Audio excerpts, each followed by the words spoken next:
ভারতের সেনাপ্রধান যে বক্তব্যগুলো দিয়েছেন, যে কথাগুলো বাংলাদেশের পত্রপত্রিকায় এসছে, ভারতের বিভিন্ন সংবাদ মাধ্যমের সূত্র ধরে, তার মধ্যে অন্যতম হচ্ছে তিনি বলছেন যে বাংলাদেশে বর্তমান সরকারের পরিবর্তন হলে, স্পষ্টত তার কথার মোদ্দা কথা তো এটাই দাঁড়ায় যে সরকার পরিবর্তন হলে, অর্থাৎ ডক্টর ইউনূস সরকার না থাকলে পরে ভারতের সাথে অনেক সমস্যার সমাধান হবে। কেন? Number one. নাম্বার টু, তিনি বলছেন পাকিস্তান বাংলাদেশের সঙ্গে রিলেশন করলে পাকিস্তান বাংলাদেশকে ইউজ করতে পারে। এই কথাটি যদি আমরা বাদও দেই, ডক্টর ইউনূস সরকার সম্পর্কে ভারতের দিক থেকে এমন হতে পারে যে তারা কমফোর্টেবল না, তারা 17 বছর যে পরিমাণ সুযোগ সুবিধা বাংলাদেশ থেকে পেয়েছে সেটা এখন পাচ্ছে না।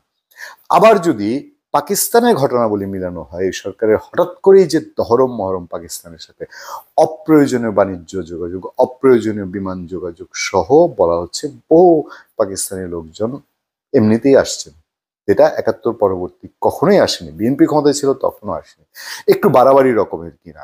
এই সব মিলিয়ে ভারতের এই অস্বস্তি প্রকাশ বাংলাদেশের রাজনীতিতে কি ভবিষ্যৎ কোনো কিছুর ইঙ্গিত করে?